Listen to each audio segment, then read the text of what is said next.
Wine Lunatic here with Michael Klouda of Michael Klouda Wines. So tell us about where you made wine before you branched out on your own. Born and raised in Ohio. I've been out in California for 7 years. Just kind of threw myself into the wine industry out here. My goal was to come out here and make wine. I fell in love with wine through cooking in Ohio. And I've been doing ag most of my life, so just put two to two together. And I came out here in 2009. I made wine in my friend's garage for the first try. Excellent. And after that, I started making it. Initial investment in 2 barrels of wine. I've been growing the company since then, and I've been doing custom crush at M2 the whole time. Excellent. So tell us, how was that garage wine? It was pretty good. It was actually a little bit of Napa Cabernet that I was able to get a hold of, and turned out to be really good. So you got the grapes from Napa? Cool, Yeah. Cool. So where do you get your grapes from now? Now everything is sourced here from Lodi, all over the AVA. What's your connection with Michael David? I am their viniculturist and Northwest Grower Relations. When I moved out here initially, they offered me an interview, and I took the interview. I started from cutting potatoes in the back of their kitchen to working out in the field, and kind of been working my way up through then. Great company, love working for them, great family, lots of opportunity. You will see separate video on Michael David because I was there for dinner the other night. Okay. You want to taste? I would love to taste. Let's taste some wine, shall we? This is my Broken Vines Infidel. So where does the name Broken Vines come from? My first year harvesting wine grapes here, I took a turn a little bit too tight with the tractor and trailer and took off one of the vines in the end row. It survived. I propped it back up, we tied it back to the stake, and it's still going strong, but felt really bad about that one. Wow, that's a good story. This is a Mourvedre that you came here for. Excellent. Mourvedre is fantastic. You've probably heard me say that a few times, but it's really good, really good. Everyone needs to try Mourvedre. And just a little refresher, Mourvedre, also known as Mourvedre. In Spain, it's Monastrell, and in some parts of the world, without any rhyme or reason, it seems it's Mataro. Mm-hmm. Oh, that's fantastic. Thank you. Oh, I'm gonna have to get me some of this.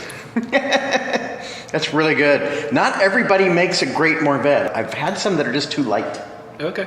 And I think certain parts, they're grown in certain parts where they just don't fully ripen, I think, because it is a late ripening grape. Yeah, this one's late October. Yeah, so. And for around here, that's extremely late. Yeah. The cool thing about Mourvedre, it does really showcase the terroir of where it's grown, because you can have it here, you can have it in the foothills, you can have it on the coast, you can have it in Napa, Sonoma, completely different. Mourvedre has that full mouthfeel that is missing from a lot of the lighter varietals, like Pinot, which is not bad, mind you. Some people don't like a full mouthfeel, so, you know, they can drink their Pinot. God, this is really good. Thank you. Really good. Really enjoying this. I got a bottle for you to take home. So. Oh, thank you. That's awesome. That is awesome. So this is one that I'm really proud of. This is my Stem Theory. It's a Cab Franc, Cabernet Sauvignon, and Petit Verdot blend. Oh, excellent. The reason why it's called Stem Theory is contrary to what a lot of winemakers here in town do. I actually add my stems back into the fermentation to kind of mimic a whole cluster fermentation. A little bit extra body and structure from there, a little bit more tannins, and also there's a molecule called pyrazine and the slightly underripe rachis that gives you a little bit of bell pepper flavor and aroma, and I tried to draw some of that out.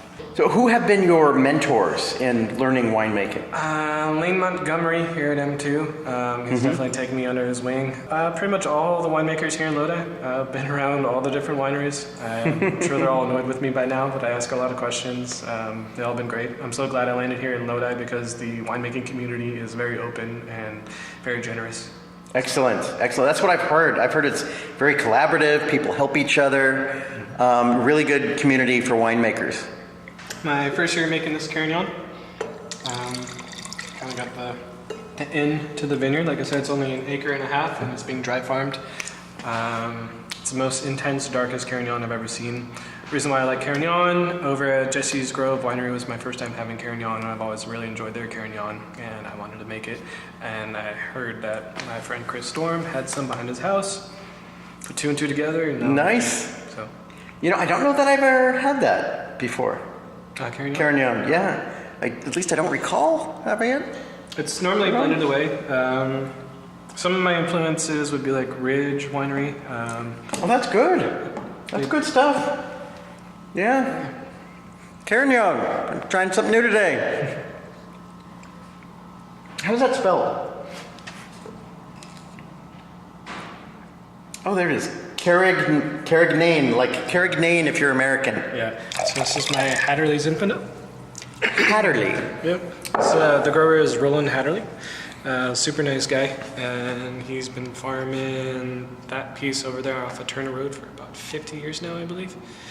Like I said, it's own-rated Zinfandel, so it's a really true expression of Zinfandel. It's one of the best zins I've had here, I think, actually. Yeah. It's a dry zin. It's a very dry zin, which I like. I much prefer the drier zins, actually. Pretty much most of my wines go into neutral barrels too. I try to reduce the oak influence as well. I want the fruit to speak for itself, Yeah. and not be muddled down by a big oak bomb. So, yeah, good luck to you. Thank you so much. Thanks for joining the Wine Lunatic.